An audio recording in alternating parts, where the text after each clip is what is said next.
Saya lebih spesifik hukum pidana, hukum acara pidana. Hukum pidana, acara pidana, kriminologi, dan ada beberapa mata kuliah lain yang jadi dihadirkan oleh pemohon ini berkaitan dengan hukum pidana, hukum acara pidana, gitu ya.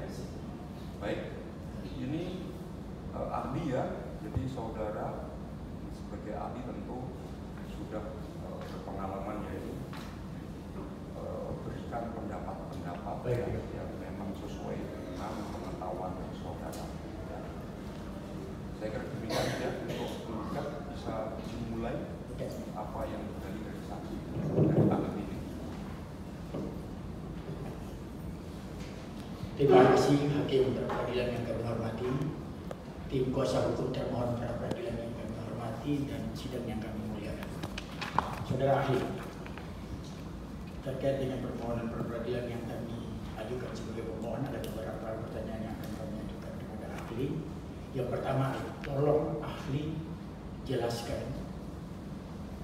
apa makna dari tertangkap tangan dan apa makna dari penangkapan.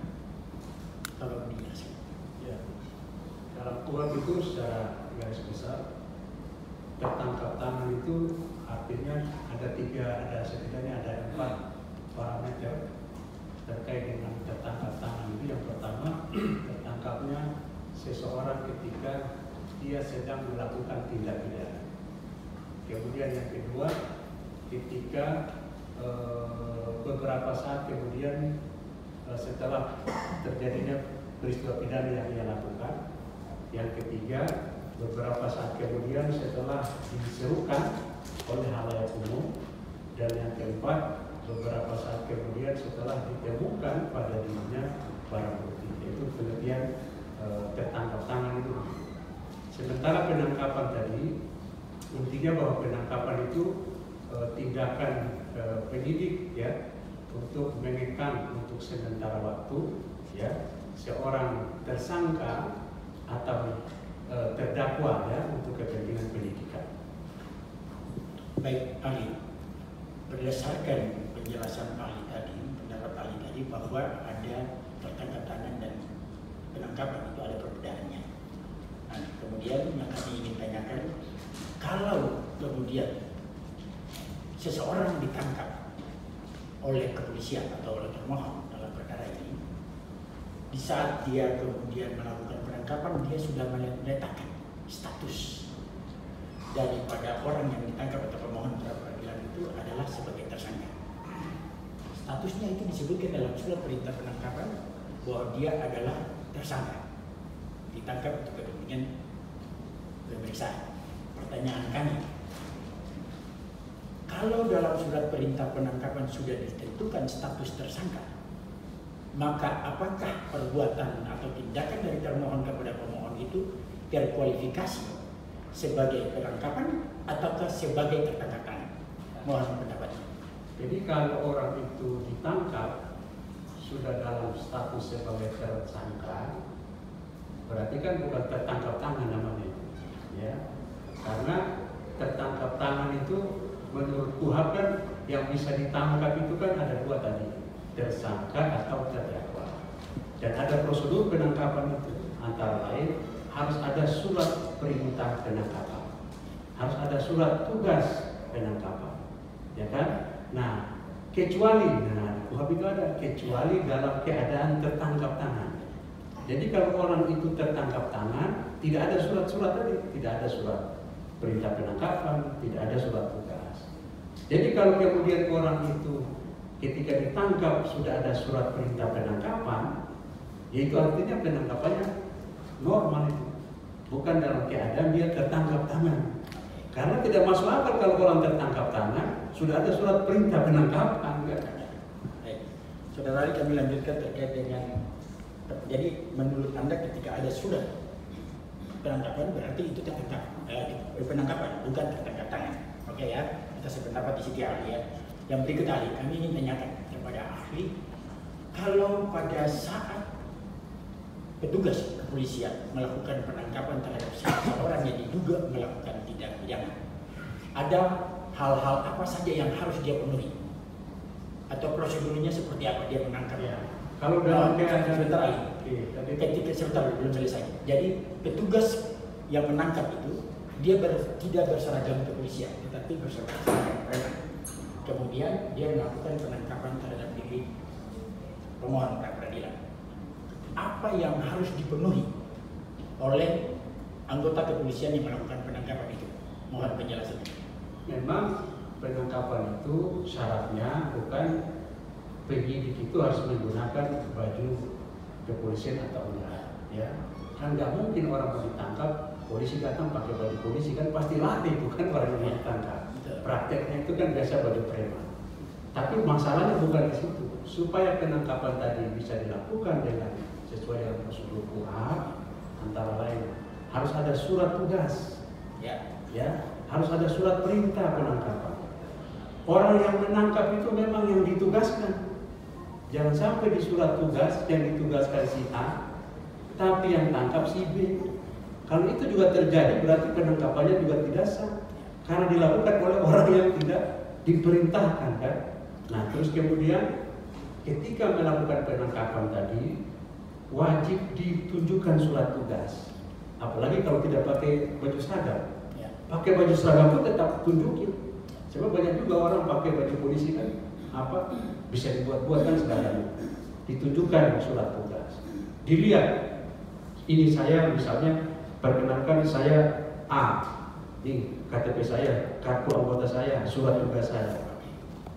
Terus diberikan kepada orang yang ditangkap itu surat perintah penangkapan tadi. Ya. Nah, sesudah itu diberitahukan surat penangkapan tadi kepada keluarga. Nah, itu antara lain hal-hal yang paling prinsipil dalam kaitan dengan tindakan paksa penangkapan yang dilakukan oleh kepada seseorang. Oke, baik Ali. Tadi Ali menjelaskan yang kami tangkap bahwa seorang atau petugas kepolisian pada saat melakukan penangkapan harus memperlihatkan surat tugas, harus memperlihatkan surat perintah penangkapan. Kemudian karena dia digolong preman, dia harus memperlihatkan juga kartu anggotanya. Jadi surat tugas itu diperlihatkan. Ya, surat tugas. Tapi yang harus diserahkan itu sesuai KUHP, surat perintah penangkapan. Itu harus diserahkan, dikasih kepada orang yang ditangkap.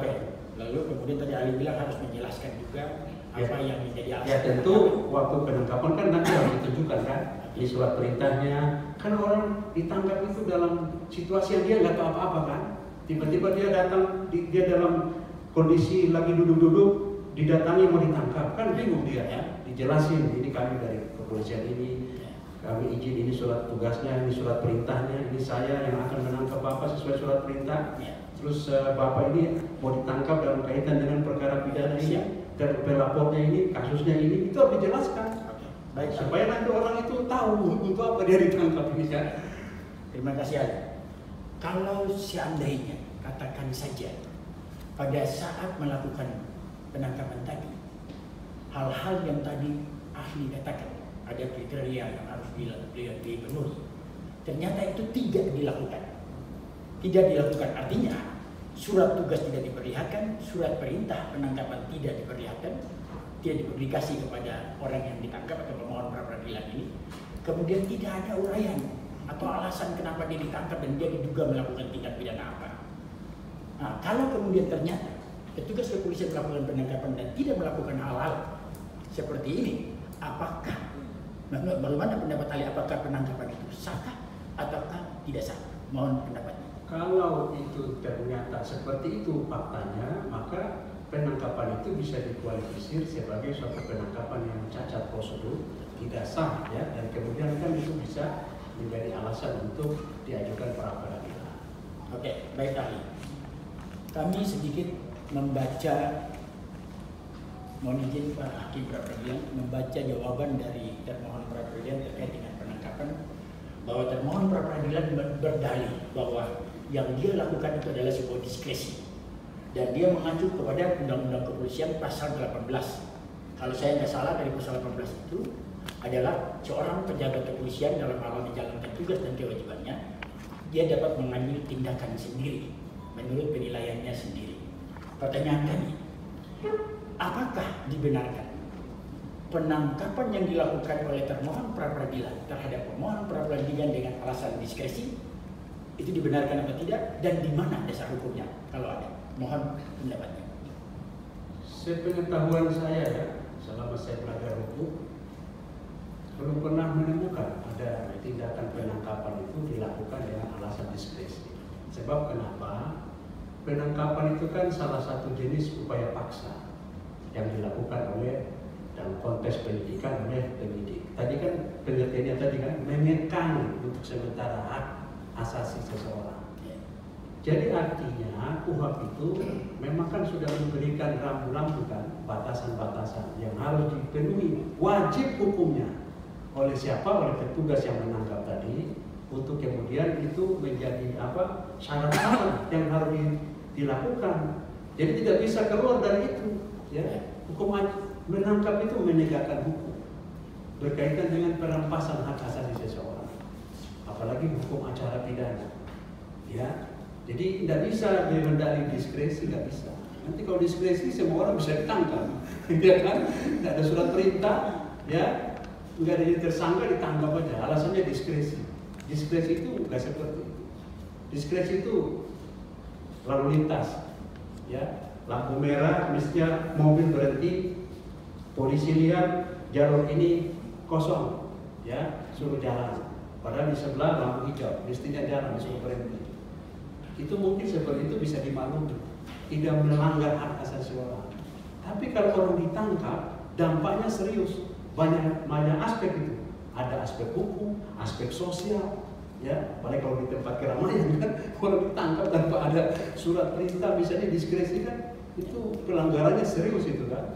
Jadi hemat ahli, pendapat ahli, tidak bisa dilakukan penangkapan itu dengan alasan diskresi. Hukum acara itu, kalau masih ingat sidang di MK dulu, Wamenkumham yang sekarang, Prof. Edi itu mengatakan, hukum acara itu sering beliau mengatakan hukum yang memuakkan.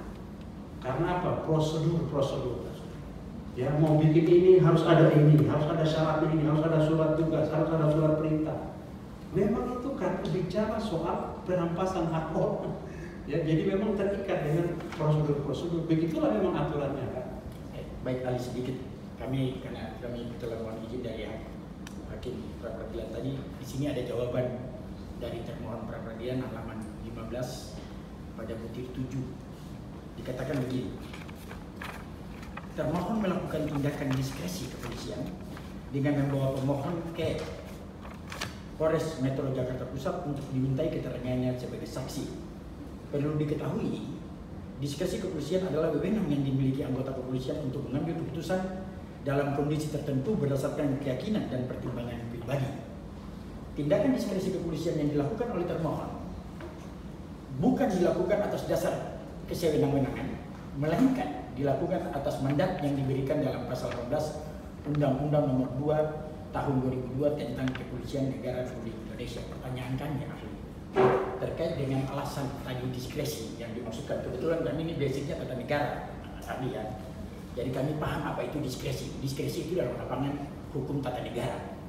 Tapi kalau diskresi dalam lapangan hukum kepolisian menurut kami tidak dibenarkan. Tetapi yang kami mau ingin tanyakan ahli, ada tidak dasar hukum dalam KUHP? Karena kita bicara tentang pra-peradilan, maka hukum acara yang kita bicarakan yaitu Undang-Undang Nomor 8 Tahun 1981 tentang Kitab Undang-Undang Hukum Acara Pidana. Kemudian ditindaklanjuti oleh Kapolri dengan Perkap Nomor 6.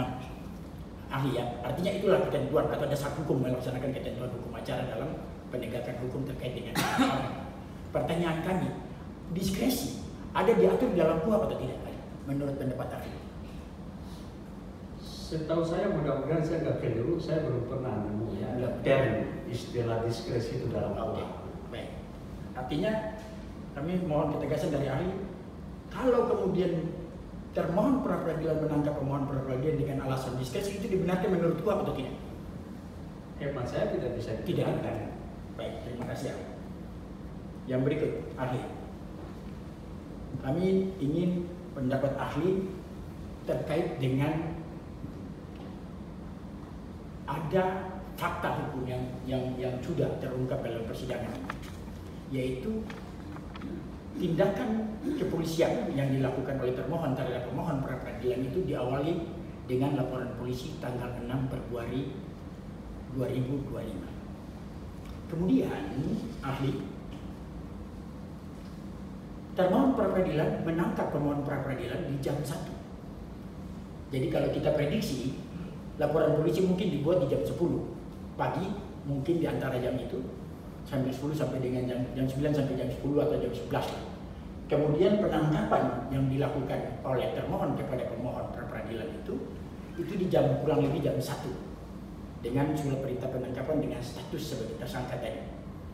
Itu juga dilakukan pada tanggal 6 Februari. Kemudian pada tanggal 6 Februari juga termohon pra-peradilan memeriksa pemohon pra-peradilan sebagai saksi pada jam 4 sore. Jam 4 sore. Jadi jam 16 ya.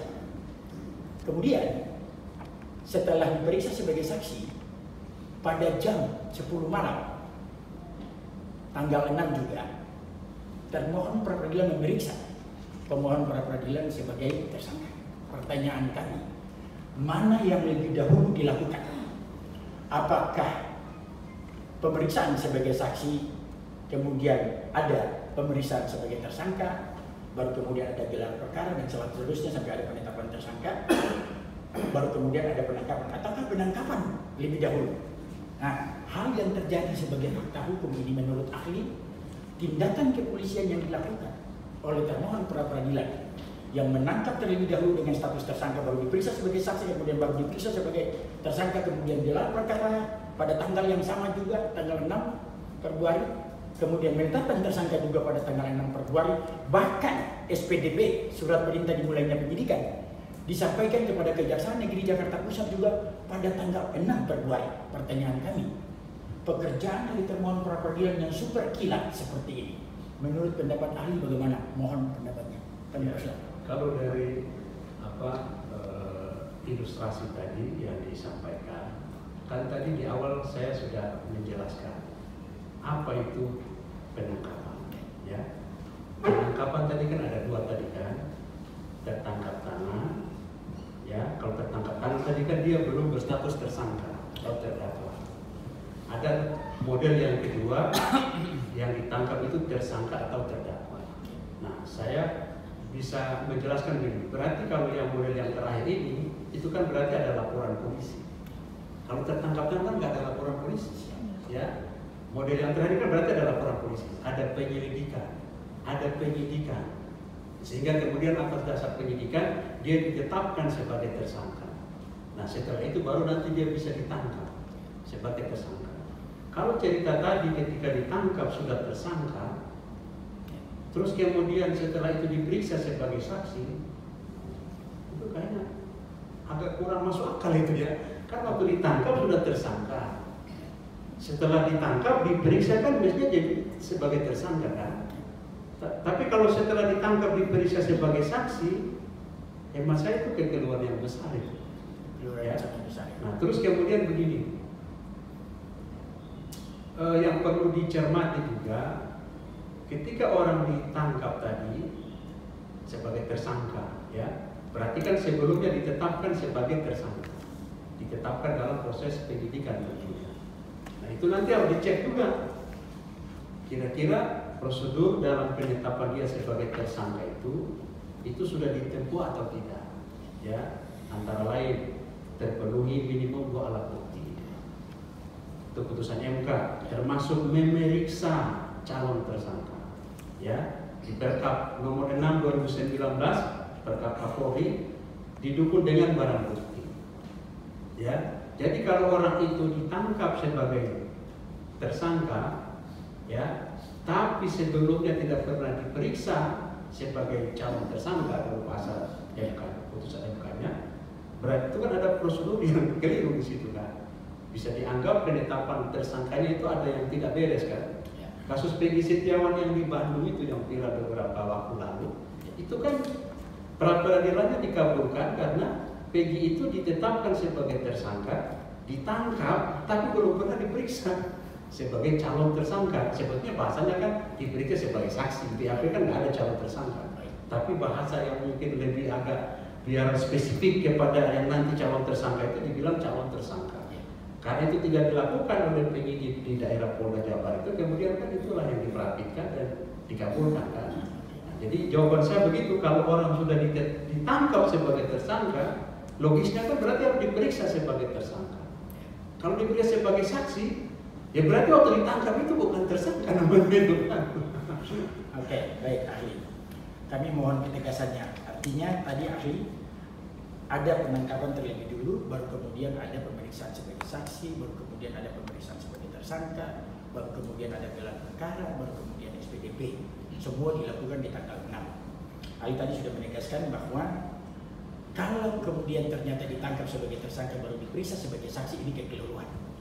Menurut ahli juga MK, putusan MK menegaskan calon harus diperiksa dulu sebagai saksi atau calon tersangka. Tetapi hal ini kemudian dilanggar oleh termohon pra peradilan. Artinya yang kami ingin tanyakan pendapat tegas dari ahli, kalau kemudian fakta hukumnya seperti itu, sudah ditangkap sebagai tersangka baru diperiksa sebagai saksi, apakah penangkapan tersebut sesuai prosedur hukum atau improsedural menurut hukum? Mohon penjelasan. Kalau dari sisi aspek ini, biar pertanyaan tadi simpel. Ya. Kalau ini saya ramu ya, dapatkah ahli menjelaskan apakah penyelidikan, penetapan tersangka dan penangkapan yang dilakukan dalam 1 hari itu dimungkinkan menurut hukum acara pidana? Kami mau tanya berikut itu mas. Kan gitu ya. Saya rangkai seperti itu. Oke, kalau peristiwanya laporannya tanggal 6, penyelidikan tanggal 6, penyidikan tanggal 6, penetapan tersangka tanggal 6, baru bertemu saya itu yang mulia. Makanya pertanyaannya, kecuali mungkin kan enggak begitu loh. Kalau orang tertangkap tangan mungkin. Kemarin hari Sabtu KPK menangkap orang di Sumatera Selatan, Oku, hari Sabtu ditangkap. Kan ditangkap itu ada waktu 1x24 jam. Besoknya di konferensi pers tersangka, ditahan. Boleh-boleh saja. Artinya dalam 1x24 jam itu penyidik maraton. Dia periksa semua, dia gelar semua, boleh, karena tertangkap tangan. Tapi kalau tidak tertangkap tangan, tidak masuk akal itu. Mana bisa 1 hari? Orang dipanggil di kepolisian aja menurut KUHP pasal 227. Harus ada tenggang waktu paling lama 3 hari. Mau jadi saksi datang ke polisi, nggak bisa. Ini ada surat panggilan, hari ini juga datang, nggak bisa. Memang orang nggak ada kerja, ya kan? Untuk mengumpulkan alat bukti, panggil saksi saja butuh paling lambat menurut KUHP 3 hari untuk diperiksa. Jadi kalau 1 hari itu semua, saya yang mulia baru nemu itu. Ini berarti itu penyidikan yang paling monumental, ya. Jadi kalau pertanyaannya bisa, tidak bisa. Kalau tertangkapnya bukan tertangkap tangan. Tapi kalau tertangkap tangan bisa. Tapi kalau di luar tertangkap tangan tidak bisa. Dia digunakan ahli ya. Terus ada tambahan yang mulia, ini mohon maaf. Ini saya ada buku hukum acara pra peradilan. Ini bulan puasa yang mulia. Saya tadi sudah disumpah. Ini pengarangnya Hakim Justisia di Mahkamah Agung, Dr. Witanto. Ada satu putusan di PN Jakarta Selatan, putusan pra peradilan ya tahun 2017. Salah satu alasan penetapan tersangka itu bisa dianggap tidak sah dan bisa dikabulkan permohonan pra peradilannya itu karena penetapan tersangka itu dilakukan di awal penyidikan. Ini ada putusannya, ya. Nah, kenapa menurut ahli Andi Hamzah itu terlihat tergesa-gesa, terburu-buru? Kasus ini bukan 1 hari. Penetapan tersangka bukan di hari laporan, hari penyidikan, enggak. Ini ada beberapa hari. Tapi menurut putusan pengadilan ini, itu pun terlalu buru-buru. Apalagi kalau 1 hari, ya, 1 hari lapor, 1 hari lidik, 1 hari sidik, 1 hari gelar. Wah itu, heran saya itu kayak begitu. Baik, ahli kami lanjutkan ahli. Pertanyaan kami yang lanjut tadi Pak Hakim sudah ambil ahli, kami lanjutkan kepada ahli yang lain. Ahli, menurut ahli, mana yang lebih dahulu dikeluarkan? Apakah laporan polisi dibuat dulu, baru kemudian ada muncul sprindik, atau sprindik dulu, baru kemudian laporan polisi dibuat? Karena dalam sidang fakta yang terungkap dalam persidangan perkara ini, laporan polisi itu tanggal 6 Februari 2025. Sprindik yang dikeluarkan oleh termohon pra-peradilan itu tanggal 17 Januari 2025. Pertanyaan kami ahli, mana yang lebih dahulu sesuai ketentuan KUHP? Apakah sprindik dulu baru ada laporan polisi, atau laporan polisi dulu baru ada sprindik? Mohon pendapatnya. Proses penanganan suatu perkara pidana itu, laporan itu kan tahap yang paling awal, ya kan? Paling awal itu pertama, kalau kita mau flashback mundur ke belakang, ada dulu peristiwa yang diduga sebagai peristiwa pidana. Kemudian mungkin dilaporkan. Setelah dilaporkan, dilakukan penyelidikan. Ya, setelah penyelidikan dinaikkan jadi penyidikan. Ya, maka keluarlah sprindik, surat perintah penyidikan. Jadi nggak mungkin laporan itu di tanggalnya itu setelah penyidikan, ya kan? Mestinya kan penyidikan itu setelah laporan polisi. Nah, kalau penyidikannya sebelum laporan, lah itu menyidik kasus apa? Gitu kan? Karena itu ahli, kami lanjutkan sedikit. Mohon izin lagi hakim pra-peradilan yang kami muliakan. Kami mohon izin baca jawaban termohon pra-peradilan pada halaman 39 pada butir 9 alinea ke-2 dikatakan begini. Ahli tolong diinformasi bahwa perlu halaman 39 butir 9 baris ketiga majelis hakim pra-peradilan. Mohon izin kami bacakan, saudara ahli, tolong dicermati jawaban dari termohon bahwa perlu termohon sampaikan berkaitan dengan hal ini. Termohon memohon maaf, artinya yang berkaitan dengan kesalahan. Tadi ada sprindik lebih dahulu. Bahwa perlu termohon sampaikan berkaitan dengan hal ini, termohon memohon kepada Yang Mulia Hakim Tunggal Pra-Peradilan kiranya dapat memaklumi adanya kesalahan pengetikan yang dilakukan oleh termohon sebagaimana alasan dan seterusnya. Dan kami ingin tanyakan kepada saudara ahli, sprindik sudah sampai dalam ruang sidang ini diuji kebenaran formilnya, sudah jadi fakta hukum dalam persidangan, bahkan itu sudah dikantongi juga oleh kami, bahkan sudah sampai kepada Kejaksaan Negeri Jakarta Pusat. Kemudian dalam kaitannya dengan dalil atau jawaban dari termohon pra-peradilan pada halaman 39 butir 9 tadi yang kami bacakan, mohon pendapat ahli. Alasan seperti demikian dapat dibenarkan menurut pendapat ahli, ataukah dapat dibenarkan menurut KUHP dan PKP atau tidak? Mohon pendapatnya. Memang hukum itu kan sangat sakit ya. Disitulah butuh kecermatan, kehati-hatian. Dalam hukum itu memang agak susah untuk bilang salah-salah ketik itu. Saya kira Bapak Ibu pasti praktek semua. Gugat tanah, sertifikat.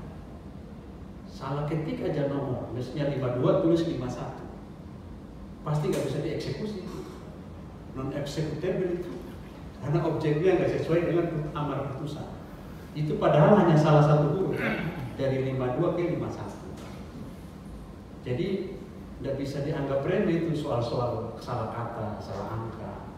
Ya, contoh dakwaan dibuat lengkap, jelas, lengkap itu tanggal lahir. Ini salah-salah sedikit saja, ya itu fatal menurut saya dalam konteks hukum ya. Ada surat dakwaan jaksa dinyatakan batal demi hukum hanya karena yang mestinya dia tulis di dakwaannya itu disebutkan luka berat, dia cuma tulis luka, tidak ada tambahan kata beratnya. Dakwaannya dinyatakan batal karena pasal yang didakwakan itu penganiayaan mengakibatkan luka berat. Tapi di surat dakwaannya tidak ditulis luka berat, hanya ditulis luka-luka. Tentu luka-luka dengan luka berat berbeda kan?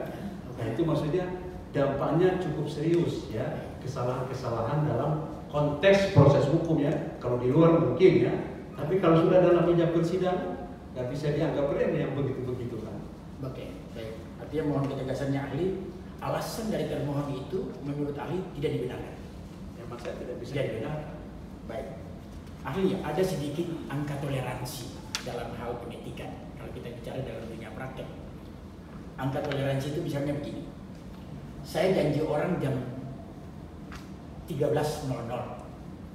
Kemudian orang tersebut datang di jam 14.00 misalnya. Itu masih dalam angka toleransi.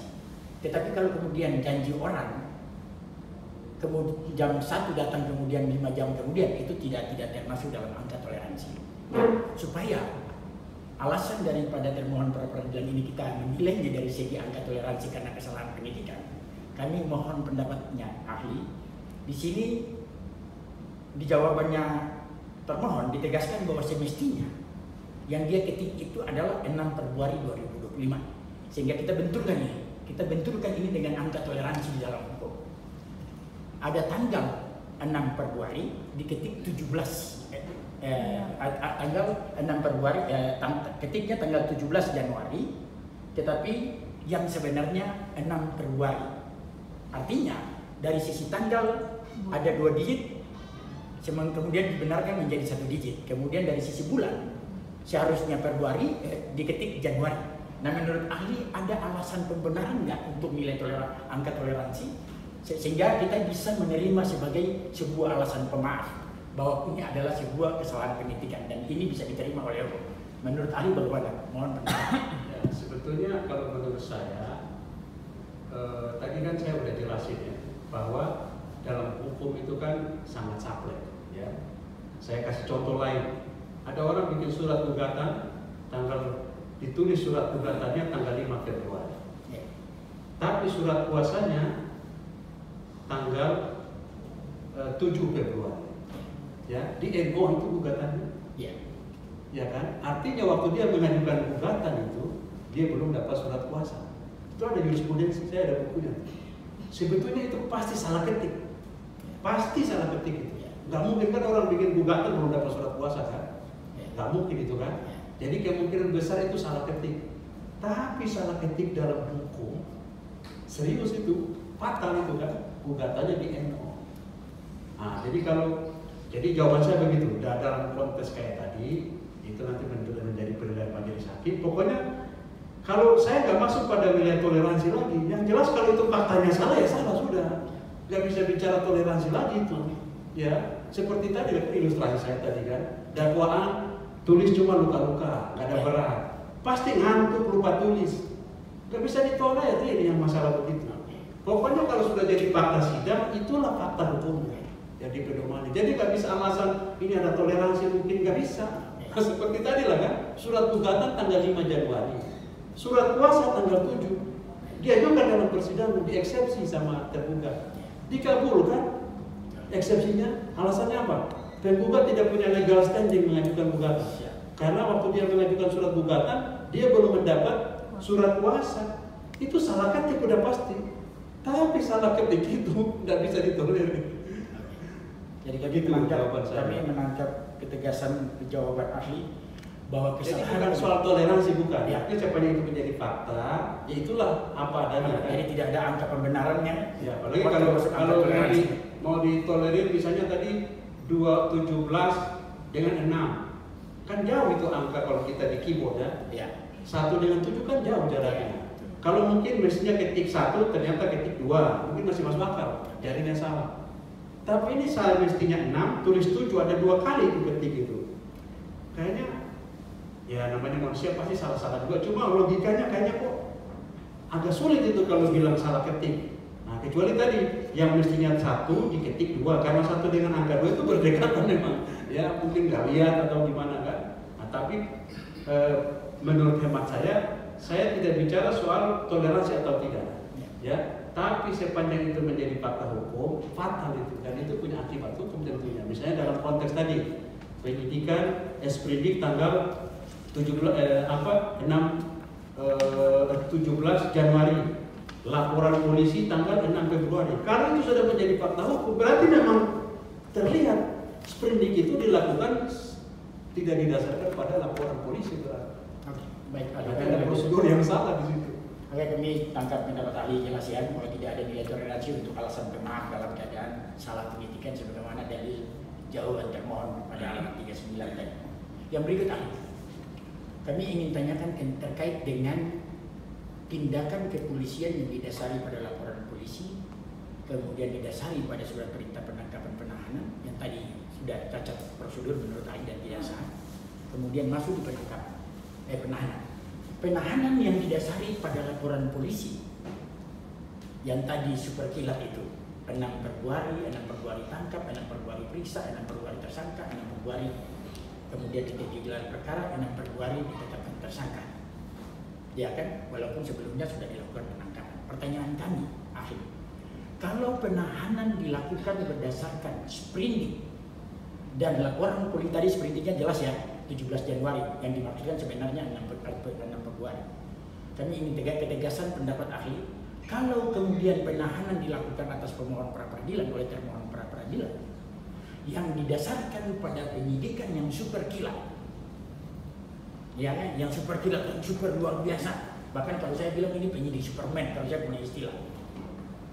Saya mau tanyakan pendapat ahli, penyidikan yang super kilat, kemudian sprindik yang salah, kemudian dijadikan dasar untuk menahan pemohon pra peradilan oleh termohon pra peradilan, menurut ahli, apakah penahanan tersebut sah menurut hukum atau improsedural atau cacat prosedural?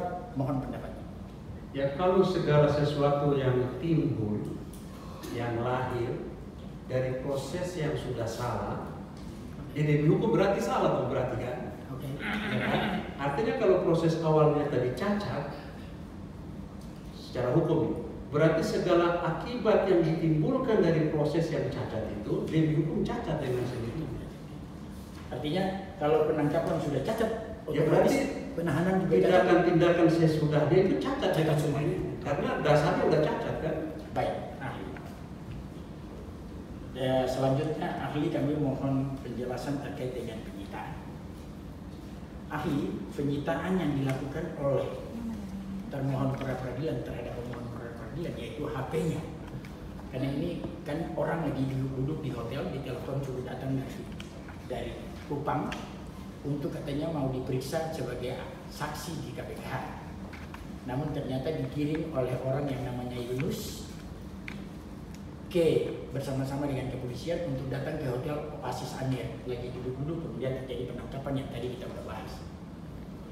Di sana di perjalanan HP dari pemohon pra peradilan kemudian disita. Terkait dengan penyitaan ini ahli, kami mohon pendapatnya lagi. Fakta hukum dalam persidangan, kami mohon izin Pak Hakim pra peradilan untuk membaca daftar bukti. Di sini T48 Hakim pra peradilan dan tim kuasa hukum pemohon pra peradilan serta sidang yang kami muliakan. Ternyata penetapan penyitaan nomor 273 garing PIT titik B garing sita garing 2025 garing PN titik JKT titik PST disita dari Ferry atau pemohon pra peradilan. Dan ternyata di sana Hakim pra peradilan di dalam bukti yang diajukan oleh termohon pra peradilan pada data itu mereka T48. T48. P atau T? T. Ini T. T48. Kali kan ini kita mau uji tentang penyitaan.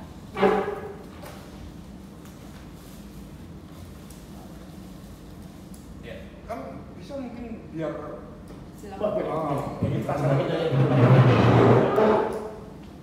biar simpel.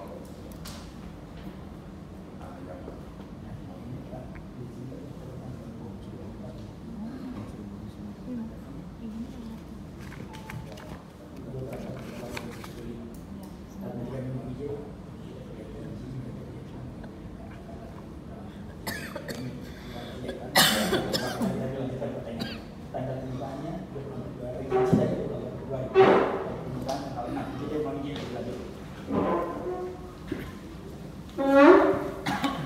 baik saudara ahli ya, setelah kami sama-sama bersama-sama dengan ahli di hadapan hakim peradilan, kita melihat izin penyitaan yang diberikan oleh Pengadilan Negeri Jakarta Pusat kepada termohon peradilan untuk menyita barang milik pemohon peradilan berupa HP itu di dalam daftar buktinya mereka tidak pernah mencantumkan tanggal, tapi di hadapan hakim peradilan tadi kita sama-sama lihat ternyata mendapat izin sita itu tanggal 24 Februari Sementara HP sudah disita di hari penangkapan yaitu tanggal 6 Februari. Pertanyaan kami ahli, kalau penyitaan yang sudah dilakukan terlebih dahulu tanpa ada izin penyitaan dari pengadilan, kemudian baru dikeluarkan surat izin dari pengadilan tanggal 24 Februari, menurut ahli penyitaan ini bagaimana? Mohon pendapat. Memang sesuai aturan. Pertanyaannya biar pas juga ya. Siap. Ini juga berkaitan. Bagaimana pendapat ahli tentang penyitaan yang dilakukan terlebih dahulu, baru kemudian dimintakan persetujuan dari ketua pengadilan negeri? Apakah hal tersebut dibenarkan? Siap. Nah, simpel kan? Siap. Nah, Baik yang mulia, penyitaan itu pertama dilakukan harus atas izin ketua pengadilan, ya. Kecuali dalam keadaan mendesak. Nah, memang pengertian keadaan mendesak ini kan kemudian bersifat penilaian subjektif, ya, dari pihak penyidik yang akan melakukan penyitaan. Nah, cuma kalau melihat konteks alur kasus yang ada tadi, itu kan berarti tadi kan ditangkap bukan dalam keadaan tertangkap tangan, karena waktu ditangkap sudah tersangka. Berarti kan mestinya itu kan penyidikannya normal, ya kan?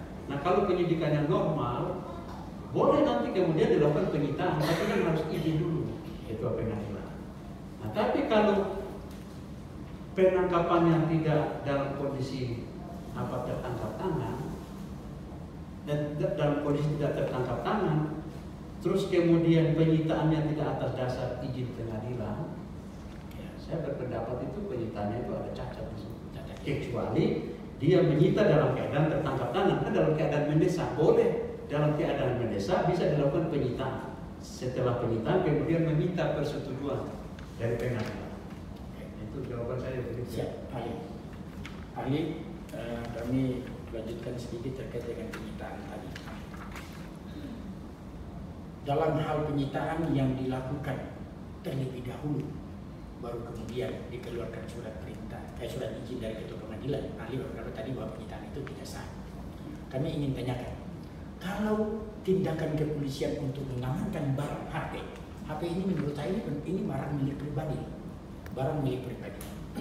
dapat dibenarkan enggak dalam suatu tindakan kepolisian termohon terhadap pemohon, dibenarkan nggak menyita barang-barang milik pribadi, apalagi tanpa izin dari pengadilan? Mohon pendapat. Ya, memang penyitaan itu kan bisa dilakukan terhadap benda bergerak, tidak bergerak.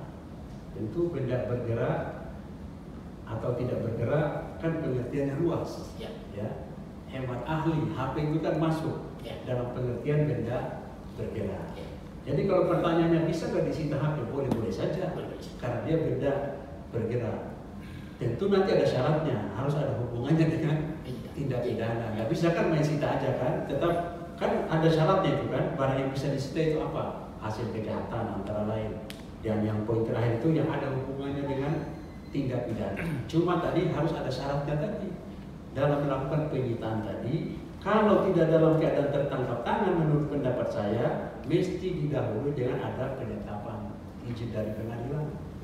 Baik ahli, kenapa kami mengajukan pertanyaan ini tadi? Karena tadi kita sudah sepakat bahwa penangkapan yang prosedural cacat hukum tidak sah. Kemudian dia belum pernah diperiksa sebagai saksi loh. Bagaimana bisa menyita HP? Itu maksudnya kami. Diperiksa sebagai saksi aja belum, tersangka belum, tapi HP disita gitu loh. Nah, yang kami tanyakan tadi pendapat ahli mohon ketegasan. HP adalah barang milik pribadi. Kami tahu kalau HP ini ada punya kaitan dengan sebuah tindak pidana. Karena pemohon pra-peradilan diduga melakukan tindak pidana, penyitaan menurut kami ada pembenarannya. Tetapi kemudian orang belum diperiksa sebagai saksi, belum diperiksa sebagai tersangka, belum ada gelar perkara untuk menetapkan tersangka, belum ditemukan dua alat bukti. Tapi HP disita gitu. Pertanyaan kami tadi, ini HP ini barang milik pribadi, belum ada bukti yang berkaitan dengan HP secara hukum, ini disita. Kemudian ini dilakukan penyitaan, itu pertanyaan kami yang mohon ketegasan. Yang tegasnya tadi saya katakan HP sebagai barang bergerak bisa saja disita. Ya.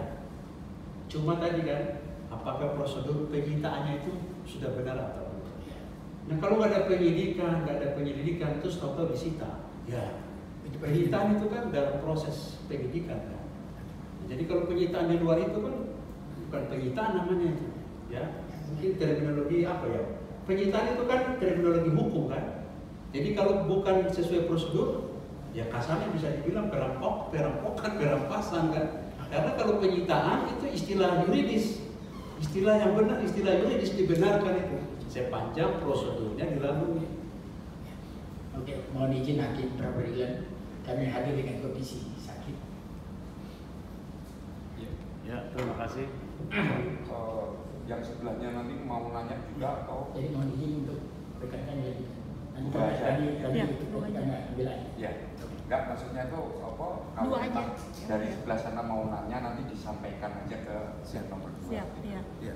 Ya, terima kasih Hakim yang kami hormati, kuasa pemohon yang kami hormati. Setelah tadi rangkaian perihal penahanan, penangkapan, dan penyitaan yang sudah ditanyakan oleh rekan kami, izin saya mempertanyakan ahli terkait pemberitahuan surat penangkapan dan penahanan. Kami sebagai pemohon kembali, pemohon pra peradilan mengajukan ini di bukti P7. Bukti P7. Bukti P7. P atau P? P. Pemohon pra peradilan. Pemohon.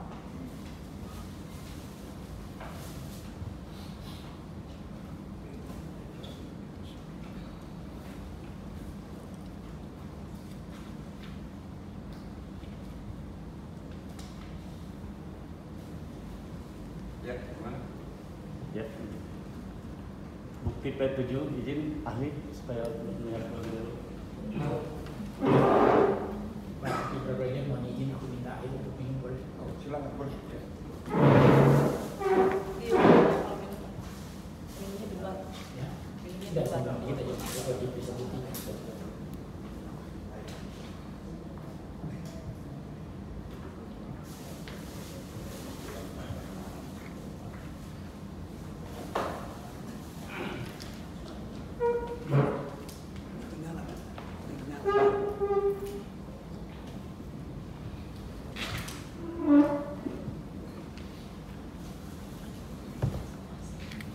Izin ahli yang kami mau tanyakan terkait pemberitahuan perihal penangkapan dan penahanan, artinya yang dilakukan oleh termohon pra peradilan itu kan harus segera diberitahukan kepada keluarga.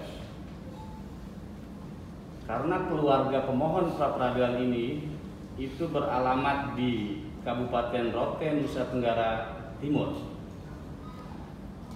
Ketika tanggal 7 surat ini dikeluarkan oleh termohon pra peradilan terkait pemberitahuan penangkapan dan penahanan, apakah surat ini harus segera dikirimkan atau keluarga dari pemohon yang mengambil surat pemberitahuan tersebut?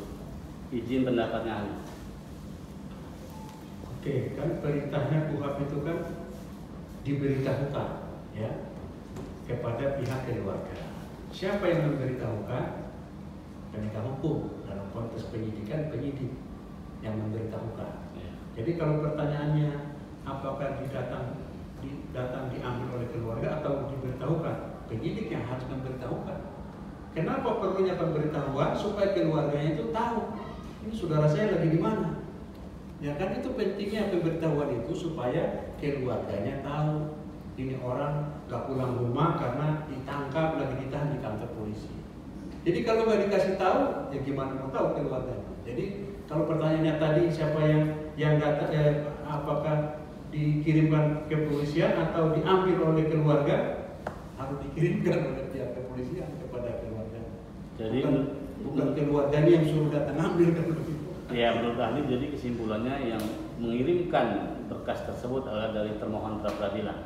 Ya kan di KUHP itu kan setelah menangkap tadi terus memberitahukan kepada pihak keluarga. Maksudnya penyidiknya itu harus segera memberitahukan.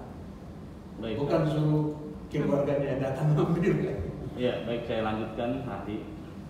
Faktanya yang terjadi ahli, tanggal 7 surat pemberitahuan penangkapan dan penahanan ini dibuat oleh termohon pra-peradilan.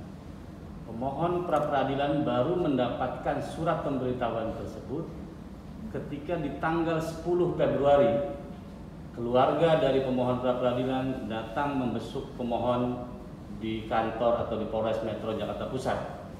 Artinya surat pemberitahuan tersebut itu diberikan kepada keluarga di tanggal 10 ketika keluarga membesuk. Bukan dikirimkan, karena sesuai yang kami teliti dari bukti tergugat termohon pra-peradilan yang dari T1 sampai T86, kami mencari bukti pengiriman tersebut tapi tidak kami temukan.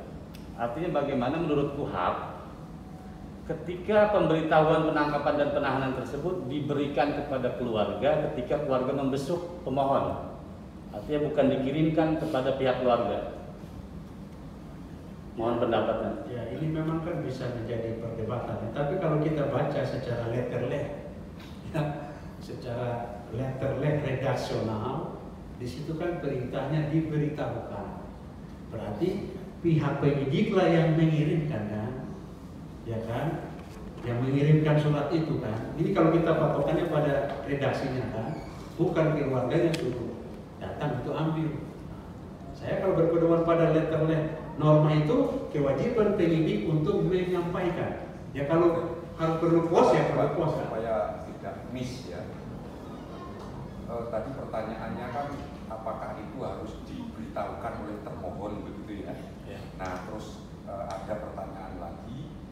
Justru itu saat keluarganya besok baru diberitahu. Nah, bukan ahli tadi bilang keluarganya disuruh datang kan gitu. Pertanyaan tadi saat keluarganya datang diberitahu lah itu. Seperti itu. Ya, saya berpendapat kewajiban penyidiknya yang memberitahu, mengirimkan, ya kan. Nah, tapi kalau faktanya keluarga tahu pada saat mereka besuk, berarti kan penyidik tidak melakukan tugasnya juga untuk memberitahukan kan. Karena bisa diandaikan keluarganya nggak datang, itu surat kan nggak sampai ke keluarganya kan begitu kan. Nah, jadi saya berpendapat penyidiklah yang punya kewajiban mengirimkan itu, menyampaikan surat pemberitahuannya. Ya tentu kalau perlu pos ya harus perlu pos ya. Jadi intinya penyidik berkewajiban memberitahu gitu ya. Nah nanti penafsiran seperti apa, anunya seperti apa nanti ya. Gitu ya. Siap. Lanjutkan. Ya, lanjut ahli. Terkait dengan pemberitahuan tersebut, dalam pasal 18 ayat 3 Undang-Undang Nomor 8 Tahun 81 tentang hukum acara pidana itu ada kalimat prasa segera.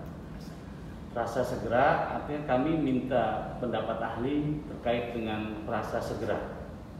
Ya, prasa segera ini kalau mungkin ada yang tahu juga, kan itu memang dahulunya kan menimbulkan multitafsir ya. Segera itu berapa lama? Kemudian beberapa tahun lalu kalau nggak salah 2013 itu pernah diajukan judicial review ke Mahkamah Konstitusi, yang kemudian MK menafsirkan bahwa segera itu tidak boleh lebih dari 7 hari, ya kan? Jadi artinya kewajiban penyidik memberitahukan surat tadi tidak boleh lebih dari 7 hari.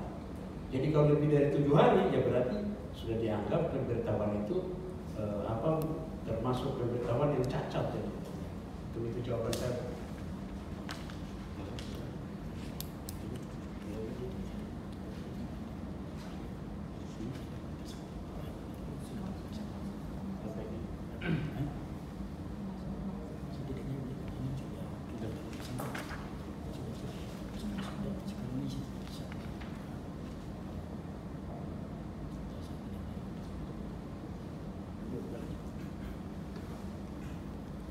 Sementara dulu mungkin ini kita berikan kesempatan sendiri. Nah nanti kalau masih bisa lanjut ceritanya. Masih oke bisa.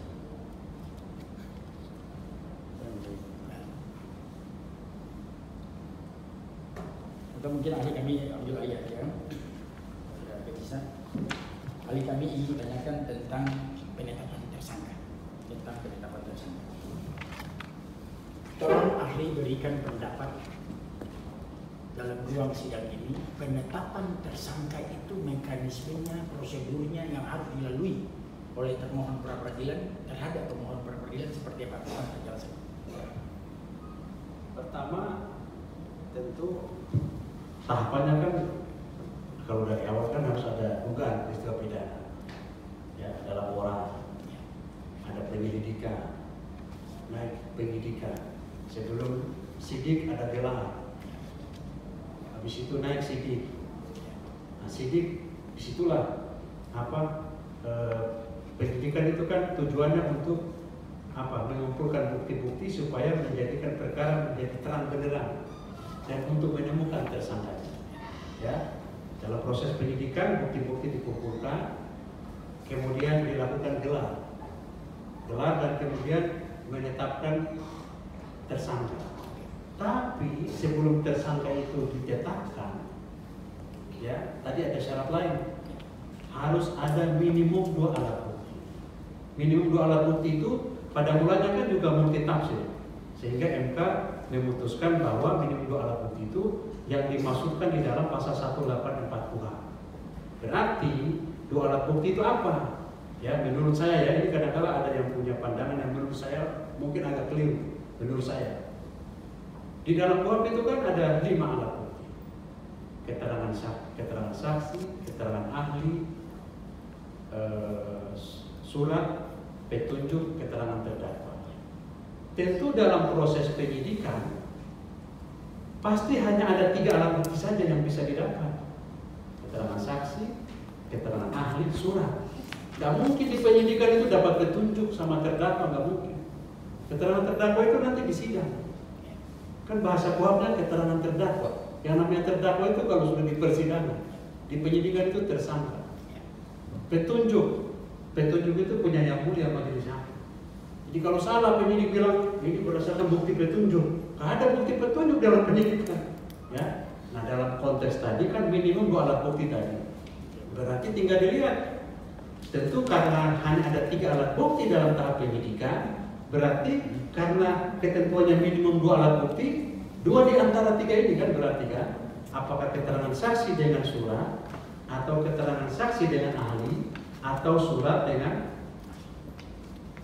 ahli, kan begitu kan? Nah, itu yang pertama, minimum 2 alat bukti. Terus tambah 1, jangan lupa, yang putusan MK, yang kasus Peggy Setiawan itu, didahului dengan pemeriksaan calon tersangka. Jadi orang itu sebelum ditetapkan jadi tersangka mesti diperiksa dulu, dipanggil, diperiksa dulu sebagai saksi, di BAP sebagai saksi, bukan calon tersangka BAP-nya, ya, tapi bahasa yang umum kan calon tersangka.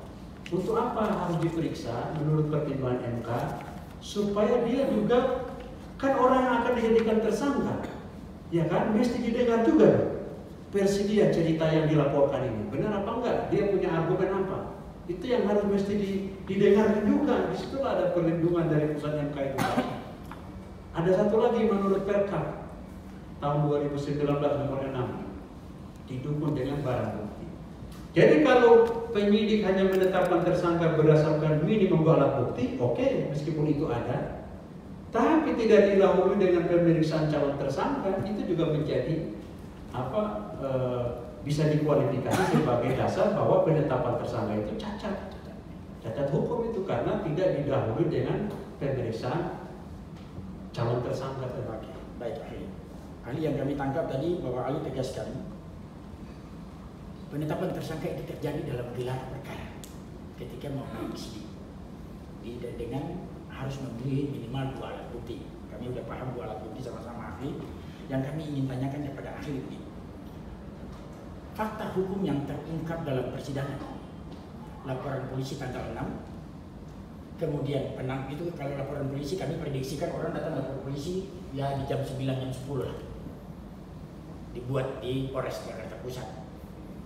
Kemudian penangkapan terjadi atas diri pemohon pra peradilan di jam 1, baru dilanjutkan dengan pemeriksaan saksi, kemudian pemeriksaan tersangka. Tanggal 7 ditahan. Semua dilakukan tanggal 6. Pertanyaan kami ahli, ternyata menurut historikal yang dilakukan tadi oleh termohon terhadap pemohon pra peradilan, mereka sudah gelar perkara dulu, sudah tetapkan tersangka dulu, tanpa ada penyelidikan dan penyidikan.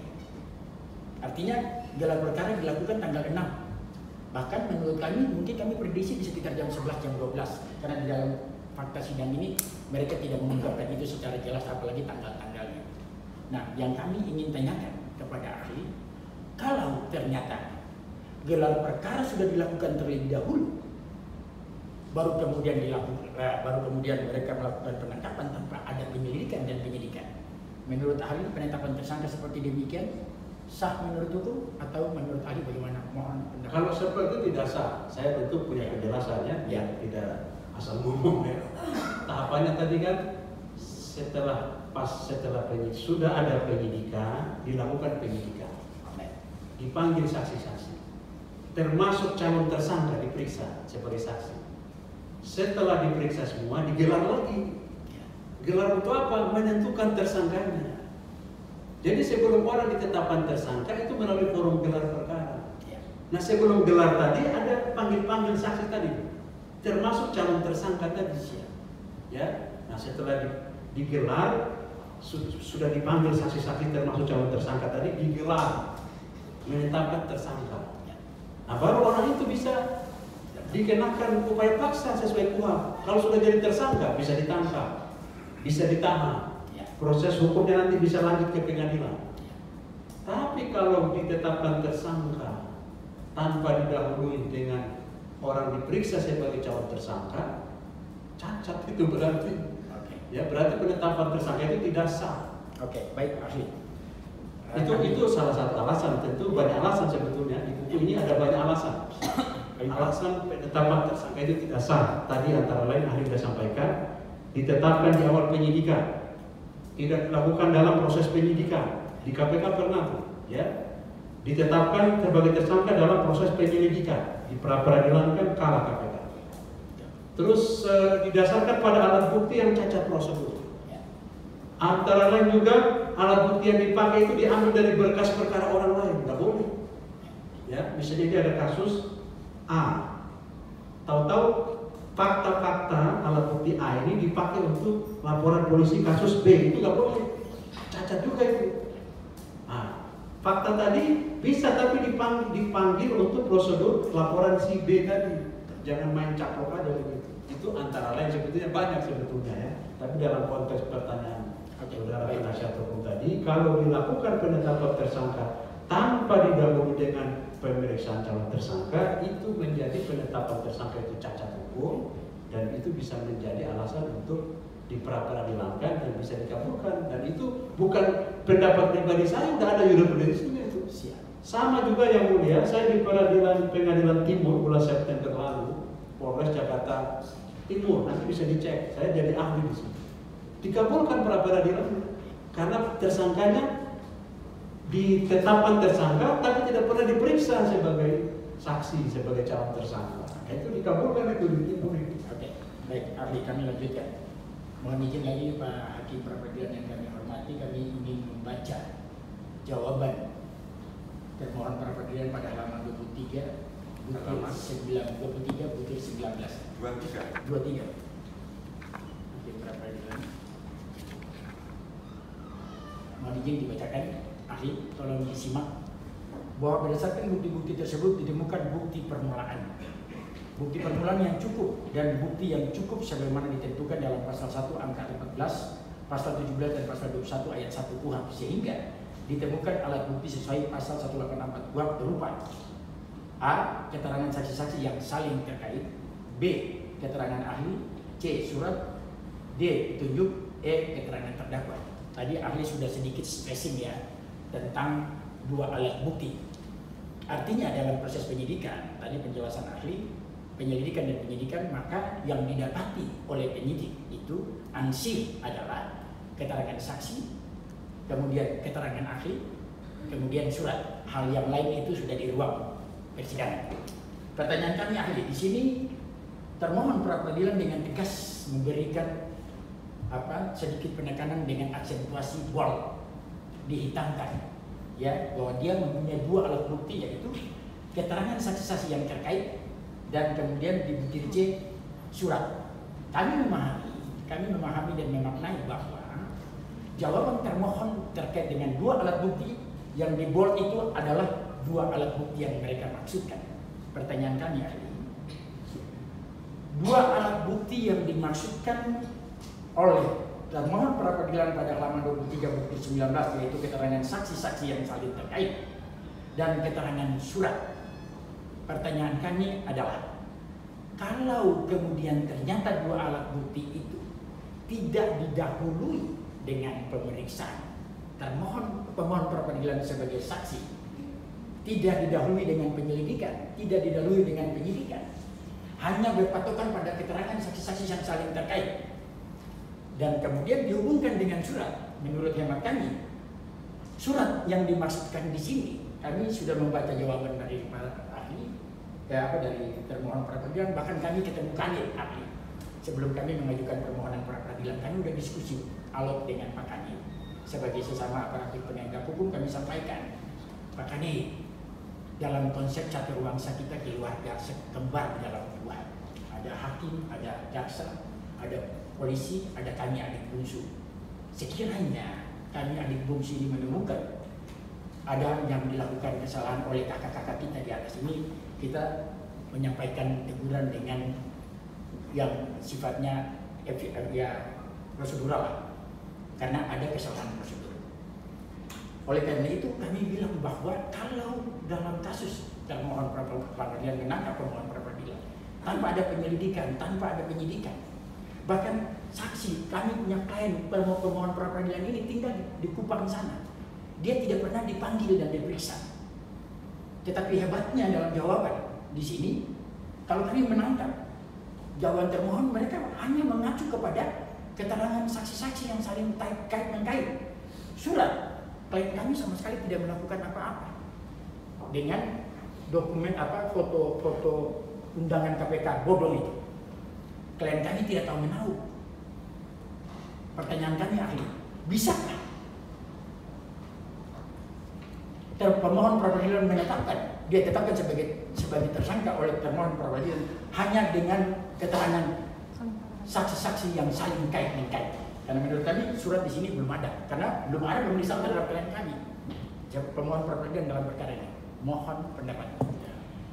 Nanti soal fakta hukumnya kan itu nanti bisa materi perkara, materi prosedur. Oke. Ya. Tapi yang jelas batasannya yang saya katakan tadi, seseorang sebelum ditetapkan sebagai tersangka, ini antara lainnya, selain di forum gelar tadi, itu harus minimum 2 alat bukti. Ditambah dengan pemeriksaan terhadap calon tersangka tadi. Jadi meskipun ada keterangan saksi pihak lain dan ada surat, ada ahli, ya tadi ada bahasanya terdakwa petunjuk. Nah, itu kan nggak mungkin dalam penyidikan ya. Dan tadi saya sudah katakan bukti petunjuk dan keterangan terdakwa itu hanya ada di ruang pengadilan. Di penyidikan nggak mungkin ada, ya karena petunjuk itu punya hakim. Ya, ini ada di pasal apa? Mungkin yang mulia pasal 188 ya. Petunjuk adalah perbuatan, kejadian atau keadaan yang karena persesuaiannya baik antara yang satu dengan yang lain maupun dengan tindak pidana itu sendiri menandakan bahwa telah terjadi suatu tindak pidana dan siapa pelakunya. Ayat 3-nya, penilaian atas kekuatan pembuktian dari suatu petunjuk dalam setiap keadaan tertentu dilakukan oleh hakim dengan arif lagi bijaksana. Ya, sepakat. Jadi artinya bukti petunjuk itu hanya ada di ruang pengadilan, termasuk terdakwa. Keterangan terdakwa itu keterangan yang disampaikan oleh terdakwa di depan sidang. Nah, kembali ke tadi, meskipun penyidik mendasarkan pada alat bukti saksi, surat, keterangan ahli, tapi kalau tidak disertai dengan pemeriksaan saksi dari calon tersangka, itu tetap cacat. Penetapan tersangka itu tetap cacat. Kembali lagi saya katakan seperti kasus Peggy Setiawan itu salah satu tentunya yang karena viral kan, sebetulnya kan banyak, cuma yang viral lah kira-kira. Oke, ini pertanyaan kami yang terakhir. kita berbicara tentang kewenangan dari termohon pra peradilan. Kasus ini secara fakta pemohon pra peradilan itu tinggal di Kupang dengan maksud mau melaporkan tindak pidana korupsi yang dilakukan oleh mantan bupati yang sudah dilaporkan 15 tahun tidak tersentuh oleh hukum. Oleh karena itu, sebagai pegawai negeri, anak bangsa, ya sebagai warga negara yang baik, dia mau melaporkan tindak pidana yang dilakukan oleh si mantan bupati ini. Selanjutnya, dia menanyakan kepada temannya, namanya Dede, kamu punya orang nggak di KPK? Saya mau lapor ini, mantan bupati ini korupsi, tapi tidak pernah terjamah oleh hukum. Bahkan di Kupang sana sudah dilaporin tidak pernah berjalan perkaranya. Kemudian si Dede bilang, saya punya teman ada namanya Aditya. Kemudian Dede berbicara dengan Aditya bilang tolong minta berkasnya. Pemohon pra peradilan memberikan kepada Dede menyampaikan kepada si Aditya yang ternyata KPK bodoh. Pertanyaan kami ahli terkait dengan yurisdiksi kewenangan menangkap menahan dari termohon pra peradilan. Kalau mengacu kepada kasus, kami tidak menjawab materi perkara. Kami masih berbicara tentang prosedur dalam kaitannya dengan kewenangan memeriksa, menangkap dan menahan. Ketika perkara terjadi di Kupang, seluruhnya bahkan peranan pemohon pra peradilan dalam kasus ini terkait dengan pengiriman panggilan bodong oleh KPK bodoh itu, pemohon pra peradilan sama sekali tidak punya kaitan apa-apa, bahkan tidak ada punya peranan menggunakan sebagaimana laporan polisi yang dipersangkakan kepada pemohon pra peradilan adalah pasal 51, Yunto pasal 35, Undang-Undang IT, Yunto 263, Yunto 55, Yunto 56 KUHP. Yang kami tangkap bahwa polisi, pemohon pra peradilan, termohon pra peradilan mendudukan klien kami dengan dugaan melakukan tindak pidana, memasukkan membuat surat palsu dengan IT, kemudian membuat dan menggunakan surat palsu ayat 263 ayat 1 dan 2, kemudian 5556 membantu dan turut serta. Pertanyaan kami terkait dengan tindak pidana yang seluruhnya ini untuk khusus klien kami ada di Kupang. Artinya kalau kita bicara tentang ajaran Starberg-Fay, lokus dan tempus delicti semua ada di Kupang. Tempat terjadi dan waktu terjadinya tindak pidana itu ada di Kupang. Pertanyaan kami, Polres Jakarta Pusat punya kewenangan kan menangkap pemohon pra peradilan klien kami dalam perkara ini? Mohon ketegasannya dan pendapat. Ya, sepanjang lokusnya ada di, karena studi kasusnya Kupang tadi ya, sepanjang lokusnya di Kupang, ya, berarti kan itu menjadi otoritas kepolisian, ya, di Kupang tentu lebih spesifik Polres ya, Polres di daerah peristiwa pidana itu terjadi. Jadi kalau peristiwa pidananya terjadi di Kupang, tapi disidik oleh Polres lain di Jakarta misalnya, hemat ahli berarti itu kan ada pelanggaran di situ kan. Nanti itu kalau nanti disidangkan, nanti kalau diajukan ke Pengadilan Negeri Jakarta juga pusat misalnya, itu kan nanti bisa dieksepsi oleh penasihat hukum kan, kalau kemudian bisa dibuktikan lokusnya itu ada di daerah lain. Kami kira dari kami, ada rekan-rekan kami yang lain ada pertanyaan cukup? Kami dari kami juga. Baik ya, giliran dari termohon ya, nah yang kira-kira sudah ditanyakan tidak usah diulang lagi. Nah tentu yang berkaitan dengan kepentingan termohon ya, dari bidang waktu.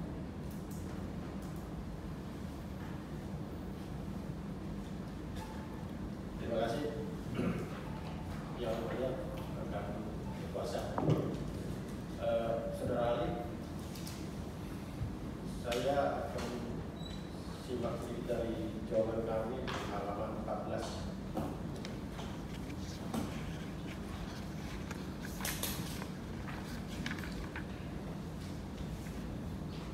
Poin nomor 3 yaitu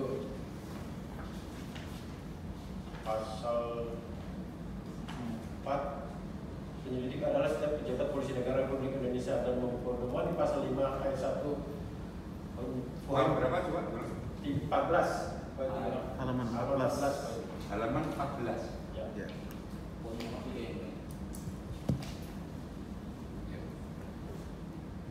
Pasal 5 ayat 1 huruf A KUHP yang berbunyi penyelidik sebagaimana dimaksud dalam pasal 4 karena kewajibannya mempunyai wewenang di poin D diantaranya mengadakan tindakan lain menurut hukum yang bertanggung jawab. Saudara ahli bisa jelaskan pendapat ahli terkait rasa mengadakan tindakan lain menurut hukum yang bertanggung jawab. Pasal 4 junto pasal 5 KUHP ayat 1. Ya.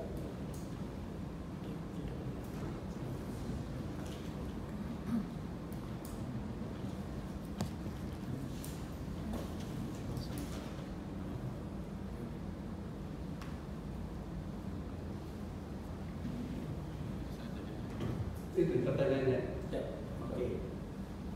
Tadi yang ditanyakan kan pasal 5 ayat 1 huruf A angka 4 ya. Benar ya? Mengadakan tindakan lain menurut hukum yang bertanggung jawab ya. Kalau saya, karena saya bukan pembentuk undang-undang tentunya, tidak kan, tapi kalau kita perhatikan di penjelasannya itu ada ya. Ini kan penjelasan resmi, ini tafsir resmi. Kalau dalam istilah hukum itu saya boleh menafsirkan sesuai pendapat saya, boleh, silakan. Tapi saya menafsirkan sesuai yang membuat undang-undang ini, yang resmi ya. Kalau menurut saya kan bisa didebat, tapi ini menurut yang membuat undang-undang ya. Itu ada di penjelasannya. Yang dimaksud dengan tindakan lain adalah tindakan dari penyidik untuk kepentingan penyelidikan dengan syarat, ada syaratnya, tidak bertentangan dengan suatu aturan hukum. Jadi artinya tindakan lain itu bisa, tapi tidak boleh melawan hukum, tidak boleh bertentangan dengan aturan. Jadi kalau bertentangan dengan aturan, tindakan lain itu berarti sama. Huruf B-nya selaras dengan kewajiban hukum yang mengharuskan dilakukannya tindakan jabatan. Tindakan itu harus patut dan masuk akal dan termasuk dalam lingkup jabatannya atas pertimbangan yang layak berdasarkan keadaan memaksa, menghormati hak asasi manusia. Saya berpedoman pada penjelasan penjelasan resmi dari undang-undang ini. Terima kasih. Kemudian dalam melakukan penyitaan, termohon melakukan penyitaan mengingat dalam keadaan perlu yang mendesak. Bisa saudara ahli jelaskan terkait keadaan yang sangat perlu dan mendesak? Ya, tadi saya sudah sampaikan, memang pengertian keadaan perlu dan mendesak itu kan bisa ditafsirkan macam-macam, dan itu kemudian kan menjadi penafsiran subjektif daripada penyidik karena dia yang melakukan penyitaan. Nah, karena itu tadi kan penyitaan tadi kan ada dua mekanisme tadi kan, didahului dengan izin pengadilan.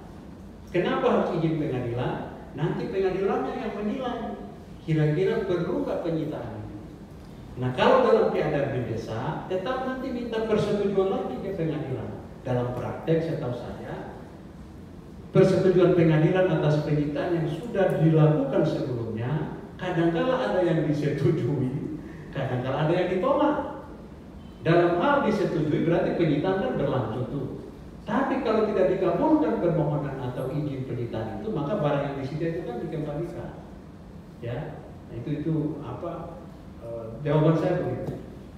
Kemudian terkait administrasi yang dilakukan penyidik setelah melakukan upaya paksa seperti seperangkap penahanan, itu administrasi yang dilakukan oleh penyidik apa saja? Penangkapan tadi. Penangkapan, penahanan, dan Di antaranya kalau penangkapan tadi kan harus ada surat perintah penangkapan, ya, surat tugas, itu administrasi itu, surat pemberitahuan, termasuk berita acara penangkapan, itu kan harus dibuat kan, kapan ditangkap, di mana, waktunya kapan kan, Nah, sama juga penahanan kan juga begitu kan. Terkait berita acara penangkapan, apa saja yang termuat di dalam? Ya tentu identitas orang yang ditangkap, Ya. terkait dugaan tindak pidana apa ya, kalau dalam hal tidak tertangkap tangan ya. Nah, begitu pun kalau tertangkap tangan pun dugaan peristiwa pidananya apa ya, di mana ditangkapnya, ada saksi-saksinya kalau perlu kan. Nah, itu antara lain kan isinya seperti itu, pasalnya apa, uraiannya apa.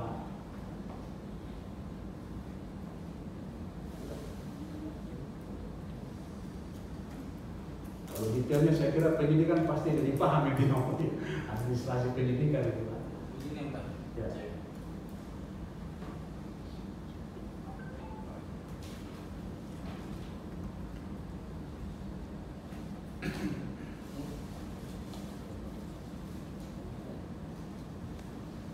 Izin, Ali, saya mau menanyakan, apakah setelah laporan polisi kemudian dilakukan tindakan penyelidikan, setelah adanya penyelidikan dibuatlah RAP, laporan hasil penyelidikan, dan setelah ada RAP dibuatlah gelar. Dalam RAP itu dimuat berdasarkan keterangan saksi yang sudah dimiliki keterangan terlebih dahulu bahwa mereka melakukan tindak pidana itu ada orang terlibat pelaku lain, ada orang lain. Ya. Jadi setelah gelar itu pun disebutkan sehingga prosesnya telah menjadi naik sini. Apakah ketika memeriksa seseorang yang dimaksud lain harus kembali ke penyelidikan, apa langsung tetap di proses penyidikan? Seperti apa? Bagaimana? Jadi begini, kalau penyelidikan itu kan klarifikasi ya, undangan kan klarifikasi, diperiksa ya. Kalau menurut penyelidik kan penyelidikan itu tugasnya apa? Menemukan ada nggak dugaan peristiwa pidana, bukan mencari tersangka kan? Menemukan dulu dugaan peristiwa pidana. Kalau polisi, karena tidak semua peristiwa itu kan bisa pidana kan? Orang mati di jalan, polisi nyelidik dulu, bisa jadi mati dia bunuh diri kan, nggak ada peristiwa pidana. Tapi kalau ada tusukan, ini ada dugaan peristiwa pidana. Naik penyidikan. Untuk apa penyidikan? Supaya lebih terang peristiwanya dan menemukan siapa pelakunya. Kalau ada peristiwa pidana, logikanya pasti ada pelaku tindak pidana, meskipun belum tentu selalu ditemukan pelaku itu. Nah, tadi kan di penyelidikan diperiksa tuh, ya. Kalau ternyata naik jadi penyidikan, dipanggil ulang lagi. Orang-orang tadi dipanggil lagi, dilakukan pemanggilan lagi. Sebagai apa? Saksi. Kan nanti di berkasnya kan ada narasinya. Saudara dipanggil sebagai saksi dalam laporan polisi nomor ini. Dipanggil ulang lagi, ya kan? Termasuk calon tersangka tadi sebagai saksi dipanggil juga. Meskipun di penyelidikan sudah dipanggil juga, tapi waktu penyidikan tetap dipanggil lagi, ya kan? Dipanggil lagi. Setelah dipanggil semua, digelar, ya. Nah, digelar, wah ini tersangkanya. Nah, baru kemudian bisa ditangkap tersangkanya. Jadi tidak cukup kalau berdasarkan bukti lain, meskipun memang kelihatan, wah ini dia pelaku nih. Tapi Mahkamah Konstitusi dan praktek pengadilan yang sudah berjalan mewajibkan dipanggil juga calon tersangka, meskipun terang benderang, ya, udah kelihatan memang dia pelakunya, tapi tetap diberikan hak ruang untuk dipanggil diperiksa sebagai calon tersangka. Nah, itu prosedurnya tetap harus dilalui. Memang hukum acara itu prosedur memang. Contoh kita sidang, terdakwa sudah ngaku, buktinya jelas, bisa hakim langsung menjatuhkan putusan? Nggak bisa. Ada prosedurnya, tuntutan, pledoi, kan begitu kan? Meskipun udah kelihatan nih dari buka sidang mungkin udah terbukti dia pelaku tindak pidana. Tapi kan nggak bisa hakim langsung membacakan surat putusannya kan? Tetap harus ada pemeriksaan saksi-saksi, ada tuntutan, ada pembelaan, ya kan? Baru habis itu ada putusan hakim. Nah, jadi memang itulah acaranya begitu, hukum acaranya begitu. Makanya tadi saya katakan hukum acara itu kalau kata Prof. Edi Yarid, hukum yang memuakan karena dibatasi oleh prosedur-prosedur. Karena kita bicara dalam konteks hukum acara pidana, ini berkaitan dengan perampasan hak asasi orang. Nggak bisa main-main itu, tapi orang tersangka, dampaknya serius, ya. Belum terpidana jadi tersangka di masyarakat, itu malu itu kan. Nah karena itu dibatasi secara ketat, nggak bisa pakai diskresi. Ada aturannya jelas di situ. Nggak bisa. Menurut saya begitu. Kalau dipakai diskresi salah itu. Masa menegakkan hukum pakai diskresi, menangkap orang pakai diskresi? Nah, jadi hemat saya kembali ke tadi, tetap diperiksa calon tersangka. Kalau tidak periksa, meskipun sudah terang benderang nih alat bukti, atau langsung dijadikan tersangka, hemat saya itu cacat prosedur penetapan tersangka berdasarkan putusan MK, berdasarkan putusan pengadilan Peggy Setiawan, dan banyak lagi termasuk yang terakhir saya di PN Timur.